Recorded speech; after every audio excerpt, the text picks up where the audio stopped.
If there's one thing we've learned about business and life, it's that people are the X factor. They constantly surprise us, both in amazing ways and not so much. We're Ben and Sia, and welcome to the GNAW On This Business Bites podcast. This show is all about real-life things we all deal with every day, how they relate to business, and how to make some sense out of our daily chaos. Welcome to the show.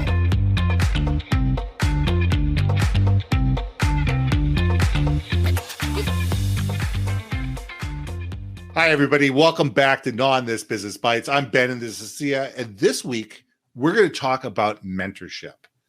And this is something that's near and dear to my heart. I have been a mentor of people for probably 15 or 20 years in various capacities. Formally, I've been a mentor. I've been an informal mentor. I have people that just call me up and say, hey, what do you think?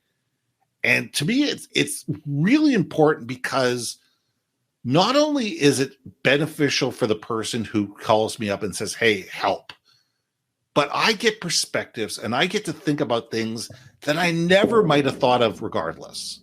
Because all of a sudden you get people that throw ideas at you or concepts or problems, and you have to think about them in the moment and sit there and say, okay, this person is coming to me because they just don't know. They're at a stage where they're going, you know what? This is something that's really important to me right now. And this is something that's critically going to help me move the needle, change direction in my life, whatever it is.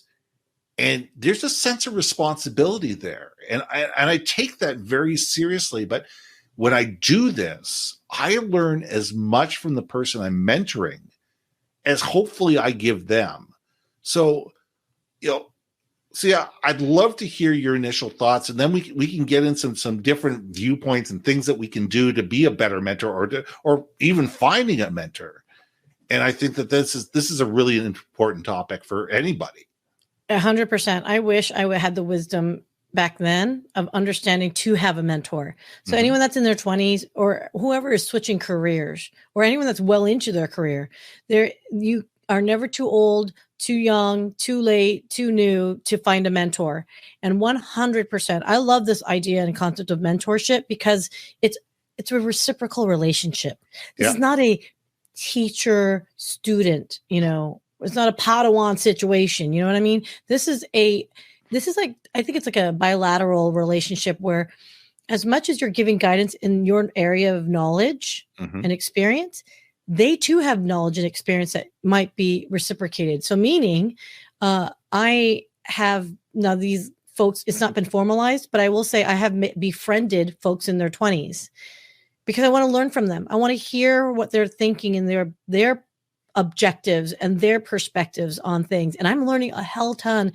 Ben, I ain't the cool kid I thought I used to be, and I'm starting to age out, my friend. And I haven't been the cool kid in 25 years, so that's okay. Right. But I think there's a misnomer, right? Maybe we should define, like, what is mentorship definition to you? Well, for me, mentorship is somebody that you can go to that can give you a fresh perspective on something. And I think you just nailed it. It's not, I'm the wise old gray hair sitting on a, cross-legged on the mountain, come to me and I will bestow wisdom. Anybody can be a mentor. To have somebody who's 18 years old, for me to go to and say, listen, I want to find out about Gen Z. I want to find out your perspectives. What do you think about this? Here's an ad that we created. What do you think about? No, you can't say that. Well, why not? Well, blah, blah, blah, blah, blah. Oh, I never thought about that. Or, somebody that is, a woman versus a man, or a gay person versus, straight, or whatever, to be able to get various, insights into communities or thought processes or whatever culture that you never would have gotten on your own. So I think a mentorship relationship is not just one way. It's not for, just the rich or the people in business or whatever. And it doesn't have to be a formal thing. It doesn't have to be, okay, we're going to sit down once a month and here's an agenda and you need to send me your questions in advance and blah, blah, blah, blah, blah. it can be an ad hoc relationship where somebody just feels that they can call you up and say, hey, I need to find out a little bit more about this, or I don't understand this. And it could be somebody older calling somebody younger calling somebody older, man calling a woman, woman calling a man, whatever. I don't think that we can label it in a way other than the fact it's somebody that you know of that has different insights than you do. 100%. And the other thing too, doesn't have to be your industry. It could Absolutely. be anything. That was one of my biggest regrets when I left corporate America, how much I didn't cultivate. I cultivated a great network in my industry. But when I left that industry, I was left with nothing. I literally had to start my network from the ground up, if you will, of meeting different people, again, with that diversity I lacked so critically, which is so important. So I would challenge anyone to know on this is look at your current list of friends, whether it's on LinkedIn or Facebook, Insta, whatever, and look at it and see, can you identify different backgrounds, industry perspectives that they can present for you? I'd be really intrigued to see that exercise and see how much is it lopsided because we've been somewhat myopic with that. That's where I mean, I can say right now, could you say you have a diverse mentorship crew, group, or network? I'm lucky. I mean, I have almost 10,000 connections on LinkedIn. So I'm lucky enough to be able to say, okay, I need an HR perspective, or I need an HR perspective on this. I can do it. I need somebody in manufacturing. I need somebody in engineering. I need somebody this. I've been lucky enough to be able to cultivate a wide and diverse, following that of people that I can reach out to. The fact that I have 300 episodes on my podcast, there's 300 people, from various industries, from various walks of life that I can call up and say, hey, I don't get this. What's your perspective on that? But it's taken me years to do this. And it's interesting because when I mentor up at the university, when I go to Simon Fraser University, and I go there 3 or 4 times a year, and I spend a day with the kids in their 3rd and 4th year business students, and we teach them about networking skills. We teach them about how to present themselves. We teach them about personal branding, and we also teach them interview skills. And the first thing I say, because they usually give me the mic to give a talk at the very beginning, and I say, look to your left, look to your right, look in front of you, look behind you. There's 150 people in this room that are going to be your best contacts over the next 10 to 15 years. If you're not connected to these 150 people on social media and maintain those relationships and understand how they can work with you and you can help them and they can help you, you're crazy. Because they're going to go off to 150 different companies. They're going to be involved in different industries. They're going to be involved in different levels of projects. And there's going to be people in that group that you can sit there and go, listen, we were in 3rd year business together. I've got a question about this. Or can you introduce me to somebody in this field? And all of a sudden that network becomes extremely powerful. So the more we can sit there and cultivate a diverse network, the more we can sit there and say, I need people within my network who think completely differently than I do and have various opinions on a wide variety of things, the more interesting we become. Preaching to the choir, my friend. Okay, let me ask you this one quick question. Have you ever had a bad, quote, mentor, or what would be a bad mentor? Well, I've had both bad mentors and bad mentees. I've had people who are mentees that have ghosted me. Like, all of a sudden, you tell them, I says, look, I need you to do this.